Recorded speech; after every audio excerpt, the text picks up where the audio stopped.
438장 찬송하겠습니다. 438장.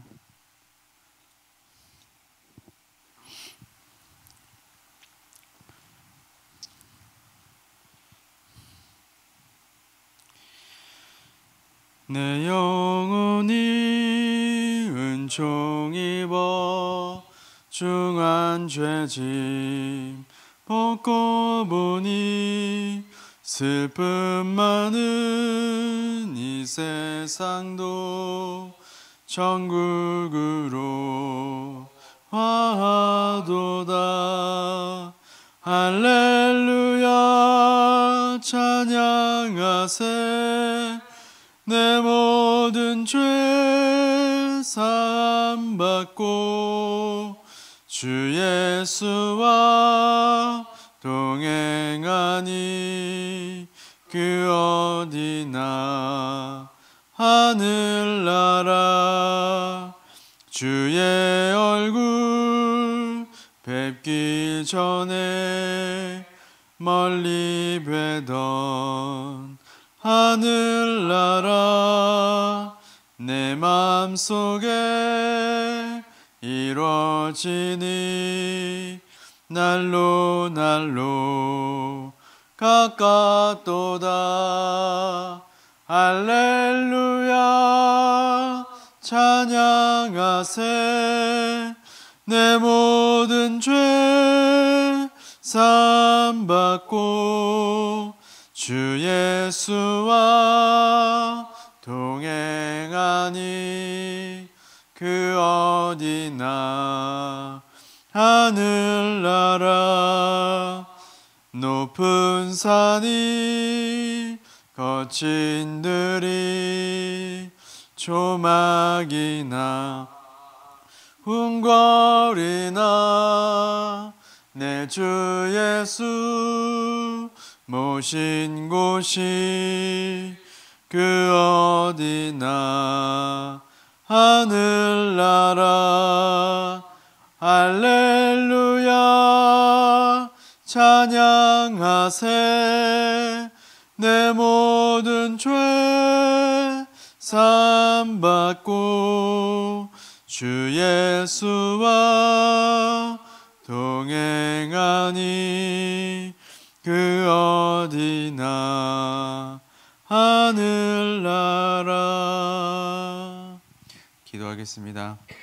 하나님, 오늘도 우리의 생각과 지혜와 지식을, 경험들을 다 내려놓고 성령 하나님이 가르쳐 주신 대로 말씀을 배우고 또한 이 말씀을 안 대로 또한 우리 삶에 적용하기를 원하오니 성령 하나님 충만하게 거하셔서 우리가 하나님의 말씀을 잘 배우고 하나님이 어떠한 분이신지, 우리의 삶에 얼마나 중요한 분이신지 깊이 깨달음을 얻고 나아가는 귀한 시간이 될 수 있도록 함께하여 주옵소서. 감사드리며 예수님의 이름으로 기도드립니다. 아멘. 자, 오늘은 신약 신학과 복음서와 사도행전까지 보도록 하겠습니다. 이제 구약 신학부터 시작해서 구약을 다 봤고, 그 다음에 저번 주에는 신구약 중간기를 봤죠. 신구약 중간기는 구약이나 신약에는 정확하게 우리가 물론 이제 다른 가톨릭이나 다른 정교회나 이런 데에서는 외경이나 위경을 통하여서 신구약 중간기를 조금 어렴풋이나마 살펴볼 수 있지만 특별히 개신교 쪽에서는 이제 정경으로 인정되지 않았기 때문에 신구약 중간기를 이제 볼 수가 없었지만 여러 자료를 통하여서 신구약 중간기에도 우리가 저번 주에 내린 결론이 그거였죠. 우리가 알 수는 없었지만 그럼에도 불구하고 하나님은 복음의 때를 준비하고 계셨다라는 것이고, 신약을 예수 그리스도께서 이 땅에 오심을 준비하고 계신 그런 기간이 신구약 중간기였다라는 것을 우리가 역사를 통하여서 또 여러 가지 문화적 교통과 문화적 상황들을 통하여서 또 이해할 수 없는 이스라엘 백성들을 이 정복당하고 그런 이해할 수 없는 역사 속에서도 하나님이 그런 것들을 다 준비하고 계셨다는 것을 우리가 살펴봤습니다. 자, 이제 오늘은 신약을 들어가는데요. 신약 일 들어가는 데 있어서 이제 먼저는 신약에서 말하는 여러 주제들이 있습니다. 그 주제들을 살펴보고 그리고 이제 사복음서와 이제 사도행전을 들어가도록 하겠습니다. 신약의 첫 번째 주제는 이미 그러나 아직입니다. 이 말은 무슨 말이냐면 이스라엘 백성들이 하나님의 약속하심을 계속해서 기다리고 또한 성취된 것도 있었지만 앞으로 성취될, 결국에는 먼저는 아브라함의 언약부터 시작하여서 또 모세 언약, 다윗 언약, 그리고 결국에는 마지막에 새 언약, 이 새 언약을 기다리면서 결국에 우리를 위한 하나님께서 메시아를 보내주셔서 그 메시아를 통하여서 새 하늘과 새 땅을 우리가 들어가게 되고 그것으로 말미암아 영원한 고통도 없고 눈물도 없고 아픔도 없는 그런 나라가 하나님으로부터 이루어질 것이다 라는 것들이 유대인들 안에 약속으로, 하나님께서 약속으로 언약으로 맺으신 그런 그 말씀들이 쭉 전해져 내려오고 있었고, 그 말씀을 지금도 유대인들이 기다리고 있는 그런 상태인데, 이제 신약의 주제가 이미 그리고 그러나 아직이라는 것은 무슨 말이냐면 예수 그리스도를 통하여서 이미 새 언약이 성취되었음을 말하는 것입니다. 신약이라는 것은 하나님께서 이스라엘 백성들에게 새 하늘과 새 땅을 주시겠다는 새 언약이 예수 그리스도를 통해서 이미 성취가 되었다라는 것을 말하는 것이고, 신약이라는 얘기, 신약이라는 것이, 그리고 그러나 아직도 하나님께서 결국에 승리케 하시고 역사하시고 새 하늘과 새 땅을 주실 그 하나님의 나라가 아직 완벽하게 이 땅에 오지는 않았다라는 것이 그러나 아직입니다. 그래서 신약에서는 하나님께서 예수 그리스도를 통하여서 예수 그리스도를 이 땅에 보내셔서 그 약속의 성취가 무엇인지 알게 하셨지만, 그 메시아가 도래한다고 이 땅에 왔다고 해서 하나님의 나라가 여기에 당장 임한 것은 아직 아니라는 것이죠. 하지만 유대인들은 좀 다르게 생각했습니다. 메시아가 이 땅에 오면 이 고통과 아픔이 있는 나라는 다 사라질 것이고 하나님의 나라만 이 땅에 임할 것이다 라고 굳게 믿어왔다는 것이죠. 지금도 이스라엘 유대인들에게는 그러한 사상이 아직 남아있어요. 그래서 메시아가 오기를 기다리는 거죠. 메시아만 오면 이제 끝나는 겁니다. 하나님께서 허락하신 새하늘과 새 땅이 우리 가운데 임할 것이다 라고 기다리는 것입니다. 그것이 신약시장에서 중요하게 이제 다루는 주제 중에 하나가 이미와 아직입니다. 그래서 이 이미와 아직을 이해하는 게 신약에서 정말 중요한 열쇠이기도 하죠. 예수 그리스도께서 이 땅에 오셨다. 이 땅에 오셨다는 것은, 그 약속이 성취되었다는 것은 구약에 하나님께서 약속하셨던 그 약속들이 신약으로 이어지고 있다라는 의미와 같은 거죠. 하지만 유대인들이 기다리는 것처럼 그 나라는 아직 오지는 않았다. 그 나라가 다시 올 때는 어떨 때예요? 예수 그리스도께서 이 땅에 다시 오실 때, 그때는 누구도 아무도 알지 못하지만 그때가 하나님의 나라가 이 땅에 새하늘과 새 땅으로 임할 그때가 이제 아직 오지 않았다라는 것이죠. 그래서 신약에서는 그것을 얘기하고 있습니다. 신약이라는 것은 사복음서와 서신서와 뭐 예언서 이렇게 쭉 얘기하는 게 신약이잖아요. 거기에 전체적인 내용을 이제 주제로 잡아보니까 이미와 아직이 있다라는 것이죠. 무슨 말씀인지 아시죠? 네. 자, 두 번째 주제는 하나님의 아들 예수 그리스도를 통한 성취입니다. 하나님께서는 하나님의 아들 예수 그리스도를 통하여서 이스라엘 백성에게 약속하신 그 약속의 말씀이 성취되게끔 하시는 것입니다. 우리는 이미 이 얘기를 다 알고 있죠. 하지만 신약에서 이제 우리가 사복음서와 또 사도행전과 또 더 뒤에 가서 서신서들을 쭉 보겠지만 간략하게 볼 겁니다. 왜냐면 이제 다음에 가서 더 자세하게 이제 개관으로 볼 예정이니까 뭐 오늘하고 다음 주는 좀 간략하게 볼 예정인데, 그 신약의 각 권을 통하여서 각 권에 이제 볼 수 있는 그 서신서나 아니면 복음서들을, 어쨌든 복음서도 서신 편지 한 일종이죠. 뭐 일종이기도 하고 아니기도 하는데 편지 다 편지, 신약은 거의 다 편지입니다. 예. 그런데 그 편지를 읽는 독자에 따라서 복음서의 내용이 달라지고 서신서의 내용이 달라집니다. 근데 한결같이 얘기하는 건 뭐냐면, 구약으로부터 시작되는 하나님의 약속이 누구로부터 성취가 된다는 거예요.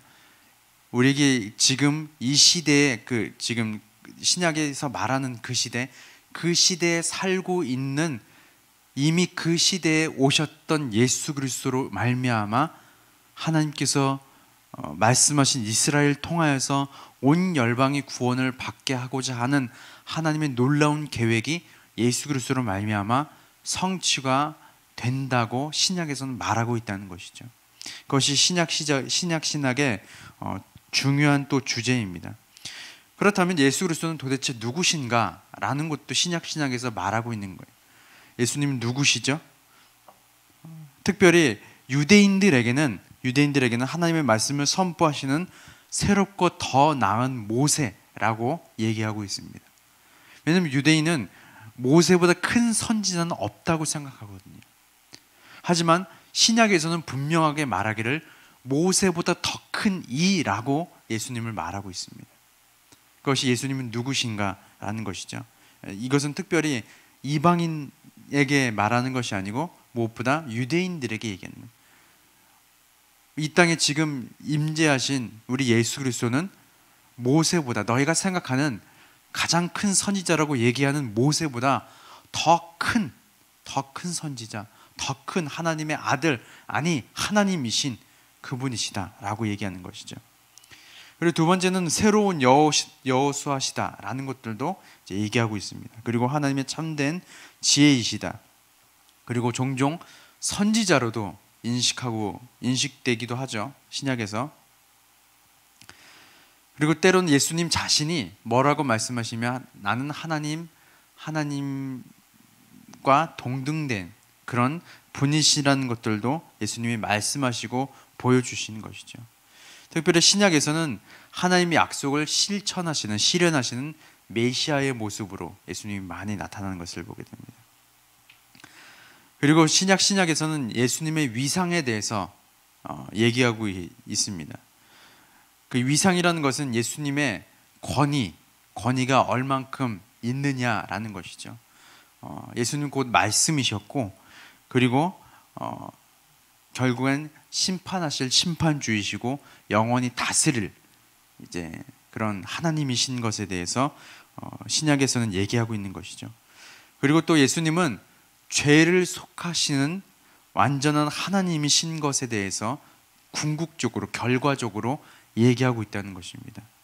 그래서 우리가 보통 기도할 때 뭐라고 기도하세요? 예수 그리스도의 이름으로 기도합니다 라고 기도하는 것들이나, 또 예수 그리스도의 그 이름으로 죄를 사하여 지는 것들에 대해서 신약에서는 굉장히 특별하게 강조하고 있다는 것입니다.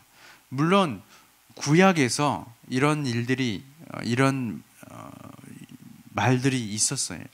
여호와의 이름으로, 여호와 하나님 아버지의 이름으로 무엇을 한다는 것들이 구약에 이미 있었지만, 그것이 예수 그리스도로 말미암아 성취가 되었기 때문에 우리는 예수 그리스도의 이름으로 기도합니다 라고, 죄를 고백합니다 라고 하는 것이죠. 그리고 신약에서는 예수님을 주님이라고 얘기합니다. 그렇죠? 주님이라고 얘기하죠. 그런데 이 주님이라는 얘기는 신약에 와서 처음 불려진 그 호칭이 아니고요, 이미 구약에서도 하나님을 주 여호와라고 하든지 주님이라고 이미 불러왔습니다. 하지만 신약에서는 예수 그리스도를 주님이라고 부르죠.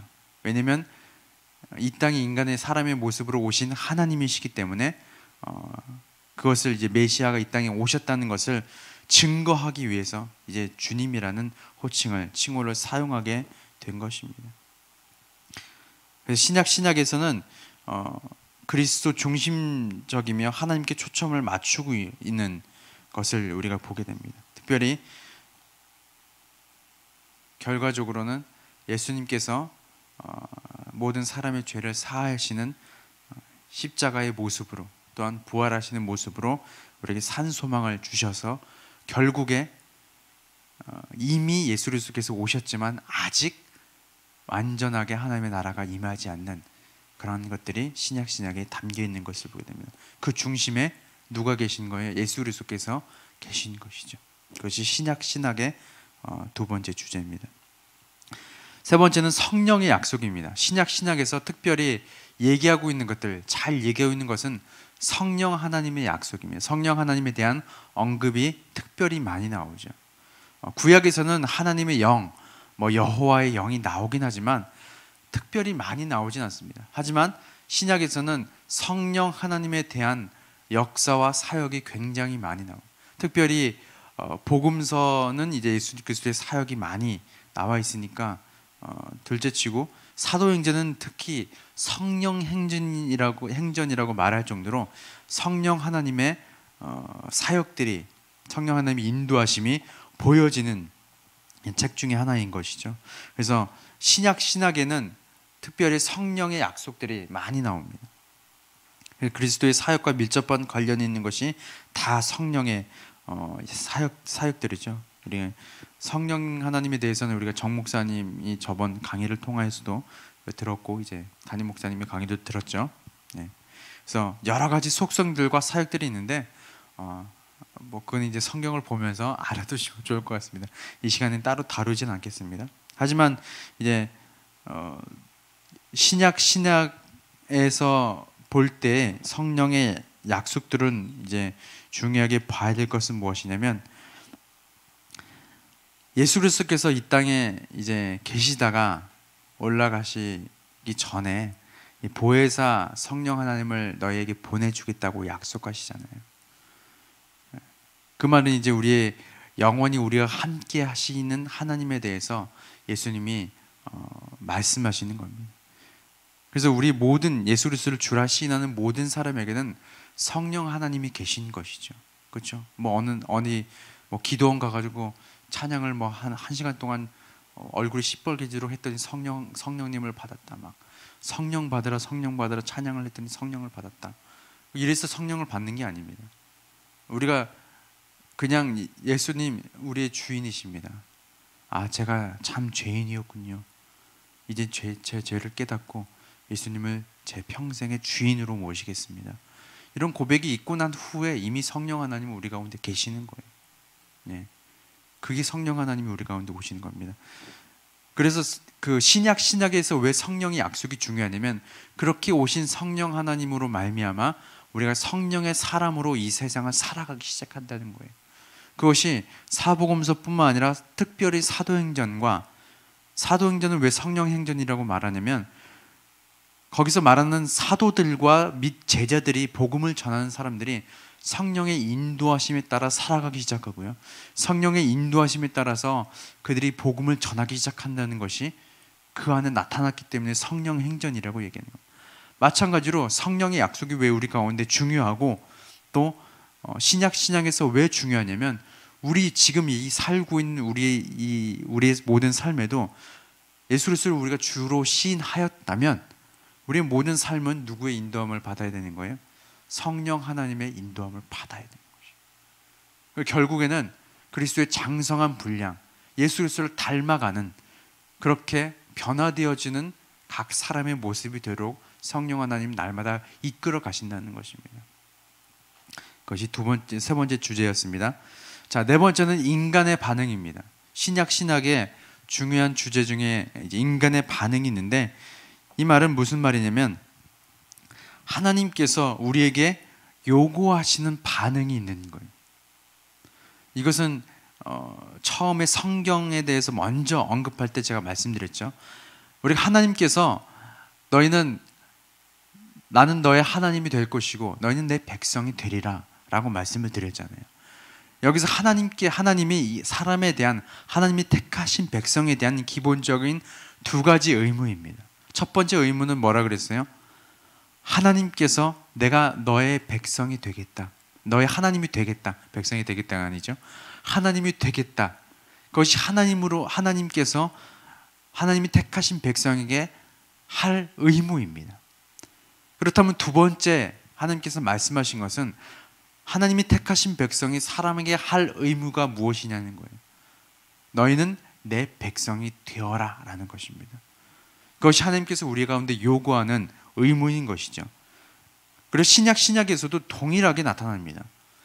하나님께서 예수 그리스도를 통하여서 이 땅에 내가 너의 하나님이 되겠다라는 것을 선포하셨어요.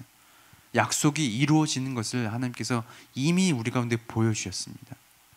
그렇다면 거기에 대한 우리의 의무는 무엇이냐라는 것이죠. 그것은 신약시장에서도 동일하게 우리는 하나님의 백성입니다 라는 것을 하나님께 보여드려야 한다는 것입니다. 그것이 무엇인가요? 믿음과 회개인 것이죠. 내가 예수 그리스도가 하나님의 아들이신 것과 그분으로 말미암아 우리의 죄가 사해질 수 있는 것을 내가 믿습니다. 그리고 회개하는 것이죠. 회개란 무엇일까요? 회개는 그냥 죄를 고백하는 게 회개가 아니에요. 우리가 기도할 때 회개 기도한다 그러잖아요. 사실 회개 기도라는 말이 조금 애매한 명칭이기도 합니다. 왜냐하면 회개라는 것은 그 죄에서부터 돌이키는 거거든요. 근데 기도한다고 그 죄에서 돌이켜질까요? 네? 아니에요. 회개는 행동입니다. 그 죄에서 내가 멀리하는 행동이 있어야 회개가 되는 거예요. 내 죄를 자백한다고 회개가 되는 게 아닙니다. 나중에 이제 또 다루게 되겠죠. 또 이미 이제 어쨌든 그것이 회개, 이제 하나님께서 우리 가운데 요구하시는 반응이 그것인 것이죠.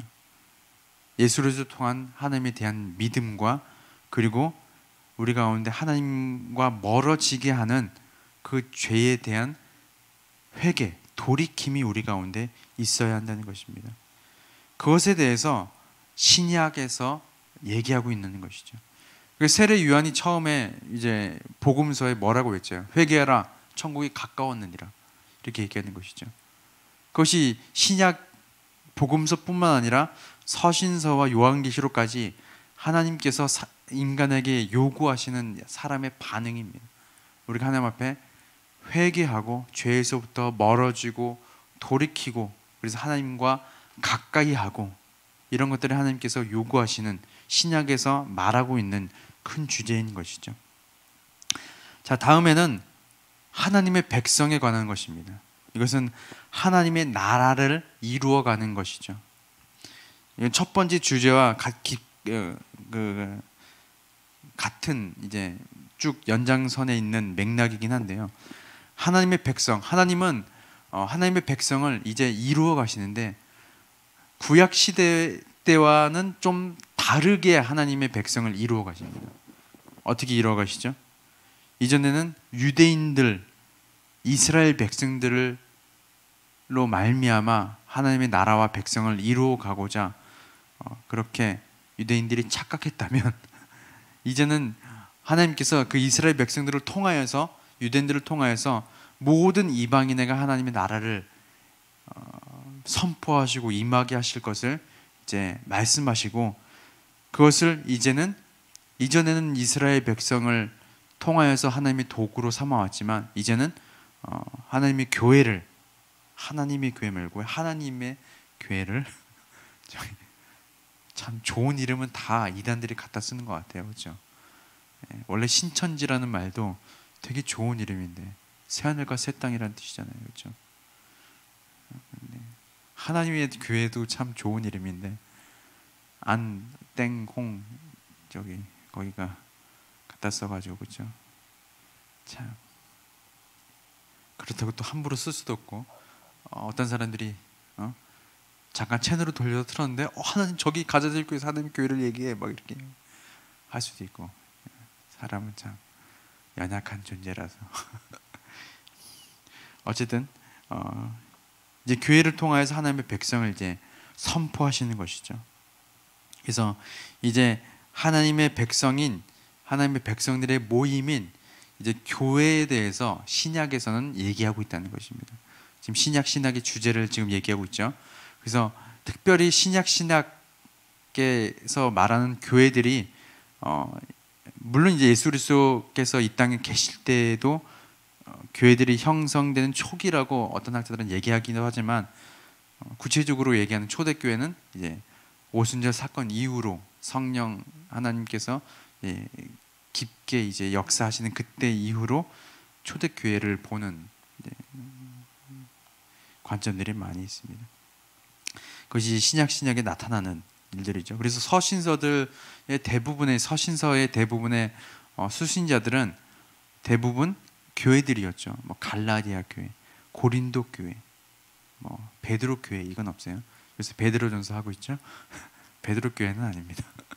네, 뭐 그런 갈라디아 교회, 이제 빌립보 교회, 에베소 교회 이런 교회들을 대상으로 많이 이제 편지를 쓴 것이죠. 그래서 신약 시장에서는 교회 중심으로 이제 하나님의 말씀을 선포하는 것들이 있었다는 것입니다.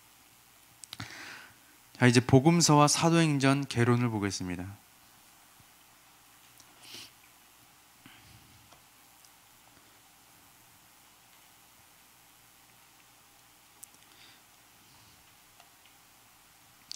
복음서와 사도행전은 장르는요,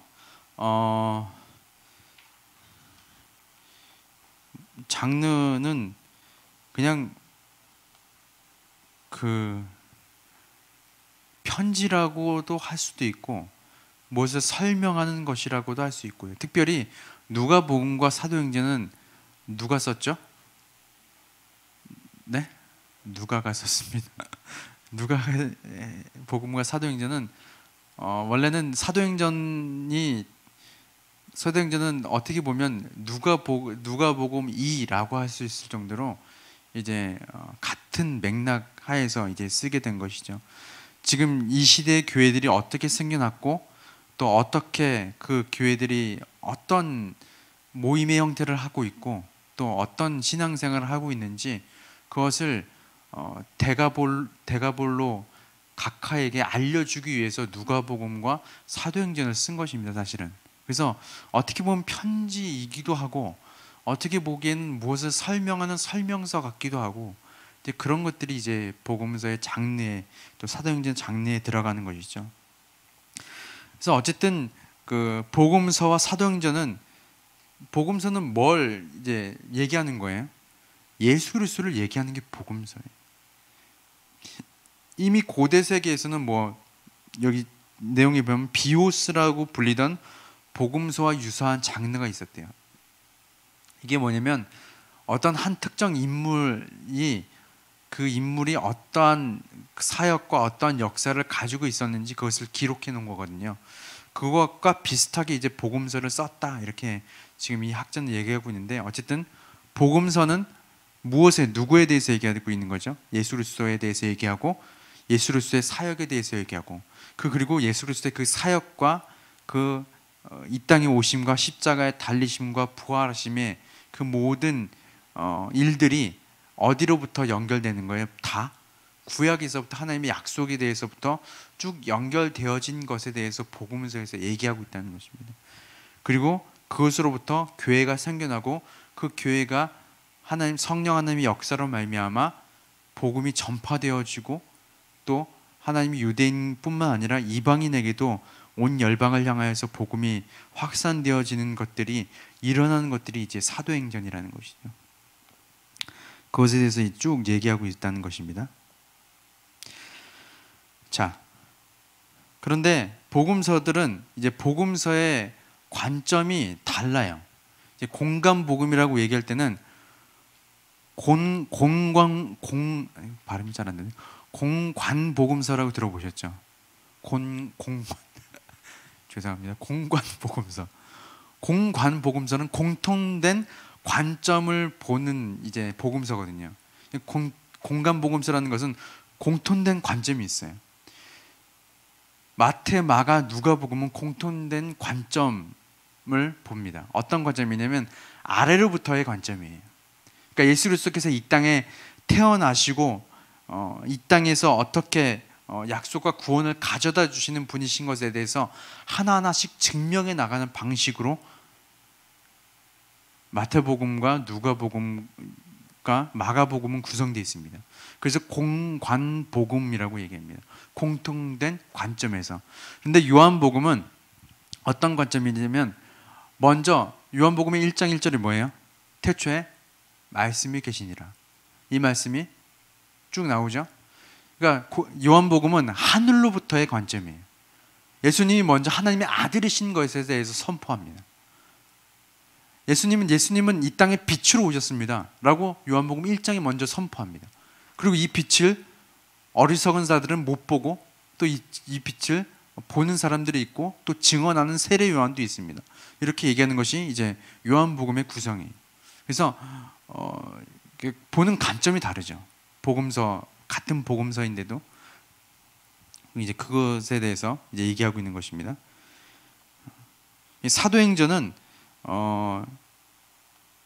사실 사도행전 중심 구절은 사도행전 1장 8절이죠. 그렇죠? 오직 성령이 너희에게 임하시면 너희가 권능을 받고 예루살렘과 온 유대야 사마리아 땅끝까지 이르러 내 증인이 되리라. 그 말씀대로 진행되어져 가는 게 사도행전입니다.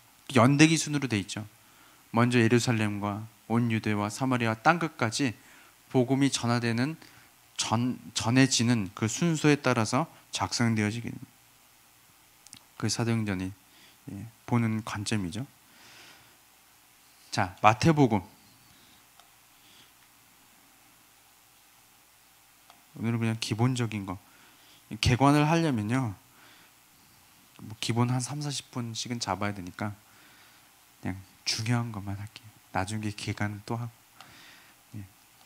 마태복음의 중심 구절은요, 마태복음 27장 37절입니다. 책에는 안 나옵니다. 마태복음 27장 37절에 뭐라고 나오냐면 그 머리 위에 이는 유대인의 왕 예수라 쓴 죄패가 붙였더라. 이것이 마태복음의 중심 구절입니다. 마태복음의 독자는요, 이것을 주로 읽는 마태가 누구에게 이 복음서를 쓰기를 원하냐면 주로 유대인들.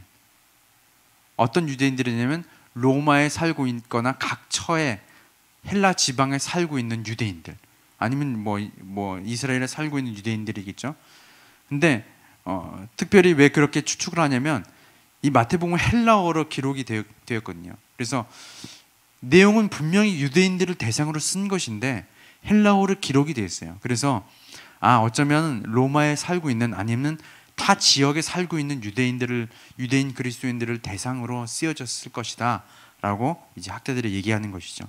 어쨌든 마태복음의 특징은요, 예수 그리스도는 유대인의 왕이다 라는 것이 중심 주제입니다. 그래서 중심 구절이 그 머리 위에 이는 유대인의 왕 예수라 쓴 죄패가 붙였더라 라는 것이죠. 그래서 마태복음엔 특별히 하나님의 나라에 대한 언급이 많이 나옵니다. 물론 이제 마태, 마가, 누가복음도 마찬가지로 하나님의 나라에 대한 언급이 많이 나오지만 특별히 마태복음에 더 많이 나오고요. 특별히 마태복음에는 유대인들만이 알 수 있는 용어들이 자주 나오기도 합니다. 거기에 대한 해석은 따로 있지 않죠. 그래서 유대인 독자들이 이제 보는 그런 관점으로 이제 마태가 쓰여졌다는 것을 보게 됩니다. 그래서 마태의 기독론은 예수님에 대한 왕적이고 메시아적인 이해를 제시하며 예수님은 하나님의 아들로서 하나님의 뜻을 드러내는 분이자 신적 권위를 지닌 분으로 간주하는 것이죠. 그래서 마태복음에서는 이 땅에 다시 오실 다윗의 그 피를 이어받은 메시아, 그 왕이 바로 예수 그리스도다. 이 땅에 오실 메시아, 그 왕이 예수 그리스도다라는 것을 유대인들에게 알리기 위함인 것이죠. 그래서 유대적인 배경을 통하여서 예수님을 전하는 것이 마태복음의 특징입니다. 예수님은 잃어버린 양들에게 회개를 촉구하시고 통용되는 관습에 도전하신, 또한 잃어버린 양들에게 죄와 안식일에 대한 자신의 권위를 표현하시고 자비로운 마음으로 율법을 해석하기를 요청하신다. 마태복음의 특징인 것이죠. 자, 마가복음은요, 중심 구절이 마가복음 10장 45절입니다. 인자가 온 것은 섬김을 받으려 함이 아니라 도리어 섬기려 하고 자기 목숨을 많은 사람의 대속물로 주려 함이니라. 마가복음의 독자들은요, 로마에 사는 로마인 그리스도인들입니다. 왜냐하면 마가복음을 읽다 보면 유대 용어에 대한 해석들이 나와요. 예를 들어서 달리다굼 이런 말이 있는데, 이를 번역하면 일어나 걸어라 라는 뜻이라. 이런 것들이 마가복음서에 이제 들어있는 것이죠. 유대인들에게는 특별히 이제 해석할 필요가 없잖아요. 근데 이제 그런 것들이 들어가 있는 것을 보면 어쩌면 이제 로마에 사는 유대의 이제 용어나 풍습을 잘 모르는 사람들에게 쓴 것일 거다라고 이제 얘기하는 것이죠. 특별히 이제 마가복음은 우리가 보통 마태복음이 신약의 앞에 있기 때문에 마태복음이 먼저 쓰여졌을 것이다라고 생각하지만 마가복음이 먼저 쓰여졌습니다. 그리고 마가복음을 토대로 마태복음과 누가복음을 이제 쓰게 된 것이죠. 마가복음이 제일 먼저 쓰여졌고요. 그래서 마태복음과 마가복음의 내용이 유사하죠. 이제 마가복음이 먼저 쓰여졌고, 그다음에 마태복음, 누가복음 이렇게 쓰여진 것.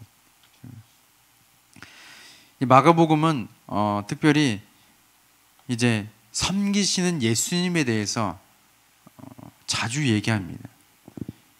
물론 이제 예수 그리스도께서 왕의 모습으로 하나님의 나라를 다스리는 분으로 말하긴 하지만, 그것과 동시에 이제 하나님의 종으로서의 모습도 이제 보여지는 것입니다. 그래서 마가복음은 가르침의 복음서라기보다는 행동의 복음서다라고 이제 얘기하기도 합니다.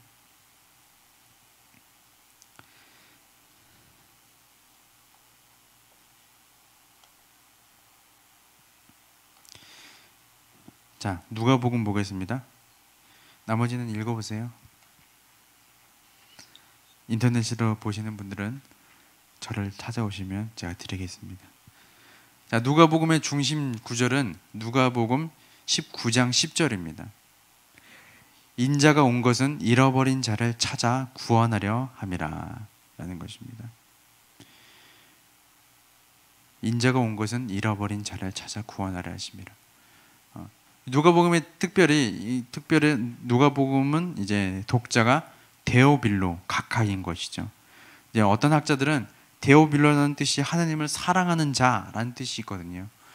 그래서 하나님을 사랑하는 예수 그리스도를 믿는 사람, 하나님을 아는 사람들에게 쓴 것일 것이다라고 얘기하긴 하지만, 많은 학자들이 이제 어떤 고위 관직에 있는 그런 사람일 것이다라고 학자들이 많이 생각하고 있습니다.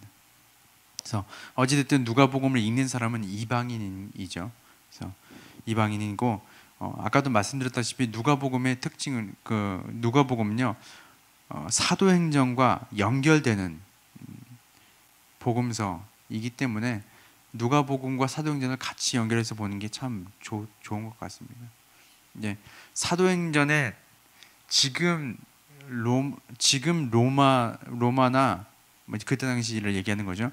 로마나 아니면 여러 중요 도시들이나 이런 아시아 지역이나 복음이 전파되고 교회들이 세워지고, 거기서 다른 신을 믿지 않고 왜 그렇게 핍박받으면서 하나님의 약속을 이루어 가기를 소망하고 그렇게 교회들이 생겨난 그 이유가 어디에 있는지 이제 데오빌라 각하라는 사람에게 얘기하고 전하기 위해서 누가복음부터 시작되는 것이죠. 왜 우리가 이렇게 교회가 생겨났는지, 왜 유대인들이 믿는 하나님과 같은 하나님인 것 같은데, 하지만 유대교에서는 배척을 당하고, 하지만 우리는 따로 교회가 생겨나고, 이런 것들이 어떻게 일어나는지 이제 설명하기 위해서 누가복음이 쓰여졌고 사도행전이 이제 쓰여지는 것이죠. 그래서 누가복음의 특징은 이제 하나님의 계획을 중심으로 한다는 것입니다. 예를 들어서 아까도 말씀드렸다시피 누가복음의 중심 구절이 잃어버린 자를 찾아 구원하려 하신다는 것이잖아요.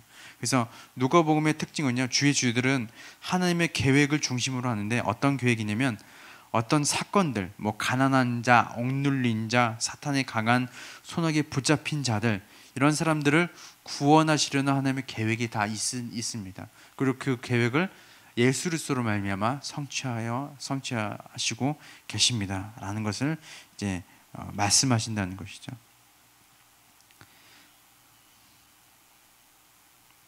그래서 누가복음은 특별히 이제 많은 비유를 이제 제시하고 있다는 것도 특징 중에 하나입니다.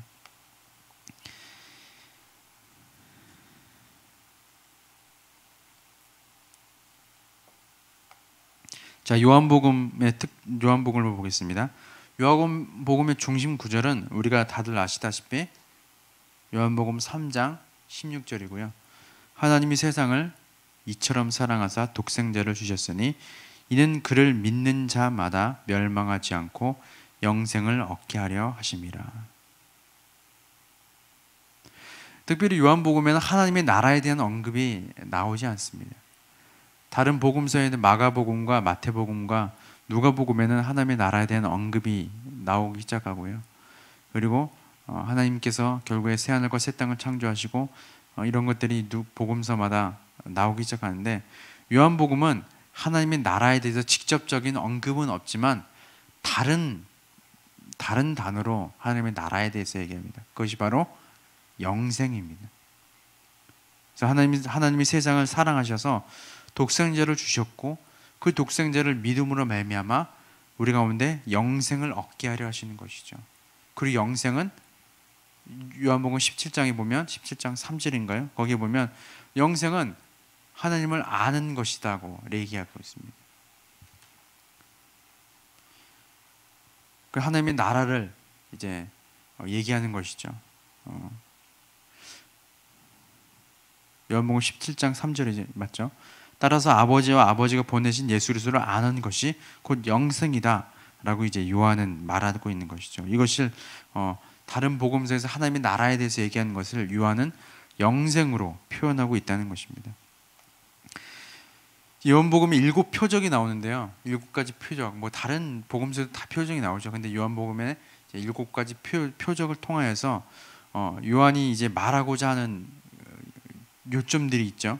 요한은 특별히 치유, 회복, 공급하신 예수님에 대해서 이제 말하고자 하는 것입니다. 그리고 또 요한복음에서 중요하게 또 얘기하는 것은 보혜사 성령 하나님에 대해서 이제 언급하는 거죠. 보혜사라는 말은 이제 요한복음에서밖에 나오지 않습니다. 아시죠? 이는 이제 사도행전에서도 강조되는 것이 이제 성령 하나님인 것인데, 요한복음에는 좀 다른 복음서와 좀 다른 관점으로 이제 보게 되는 것이죠. 특별히 그래서 성경을 읽을 때 보통 많은 목사님들이나 성경을 이제 좀 읽으신 분들이 요한복음부터 추천하기도 하더라고요. 요한복음이 좀 예수 그리스도에 대해서 좀 또 성령의 역사에 대해서 우리가 좀 깊이 알 수 있는 복음서이기도 하고, 근데 조금 요한복음이 쉽지만은 않아요. 그렇죠? 쉽지만. 자, 사도행전 보겠습니다.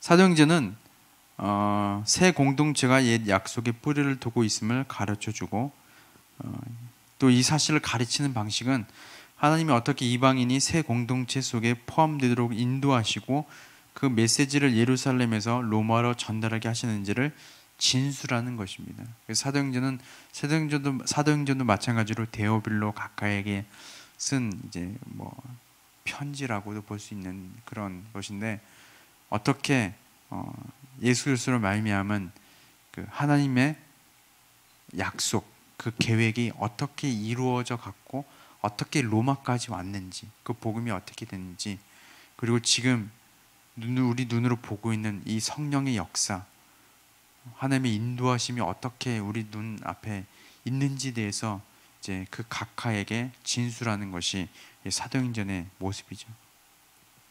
그래서 결국 사도행전은 원래는 유대인의 운동이었던 것이 어떻게 이방인을 포함하게 되었는지를 분명히 밝히는 것입니다. 예수님은 주님이시며 하나님은 복음이 온 세계에 퍼지도록 명령하셨기 때문에 복음은 온 세상에 퍼질 수 있다는 것이고, 비록 신자들은 로마의 복음을 전하려다가 불의와 육체적 박해의 측면에서 고난을 받았지만 사도행전은 복음이 로마에 이른 순간 승리의 어조로 끝을 맺게 되는 것이죠. 그것이 사도행전의 특징입니다. 자, 다음 주에는 서신서와 또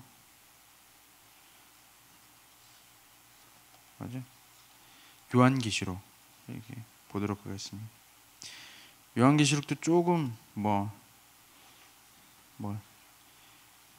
어려울 수 있지만 괜찮아요. 뭐 전천년설, 후천년설 뭐 이런 거, 천년 왕국설에 대해서 얘기하고 이렇게 얘기하지만 뭐 한 귀로 듣고 한 귀로 흘리셔도 됩니다. 네. 혹시 질문 있습니까? 없는 걸로 알고. 빨리 끝났죠? 특별히 우리 담임 목사님 위해서 기도해 주시기 바랍니다.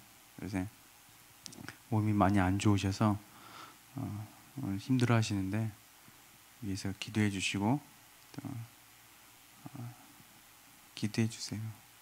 많이 또 여름철에 더 이제 많이 힘드신 것 같은데, 그 부임하시고 계속 달려오셨잖아요. 많이 무리가 가셨나 봐요. 그래서 기도해 주시고 또 걱정해 주시기 바랍니다. 아셨죠? 인터넷 되신 분들도 아시죠? 네, 기도하겠습니다. 하나님, 오늘 신약신학과 또한 복음서와 사도행전을 통하여서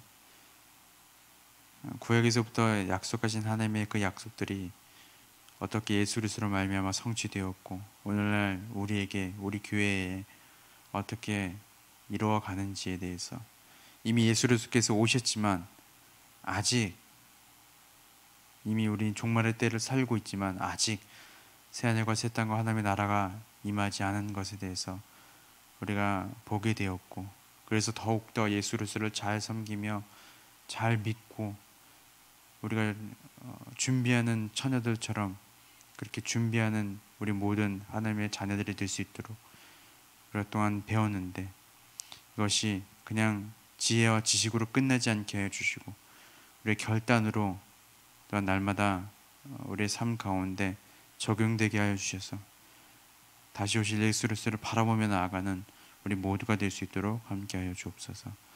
특별히 담임 목사님 위해서 기도합니다. 많이 또 힘드시고 또 지친 가운데 있는데 하나님께서 힘주시고 또한 몸에 아픈 것들 치유하여 주셔서 힘차게 우리 가족들과 모든 성도들과 함께 하나님의 또한 약속들을 이루어 나가는 우리 모두가 될 수 있도록 함께하여 주옵소서. 감사드리며 예수님의 이름으로 기도드립니다.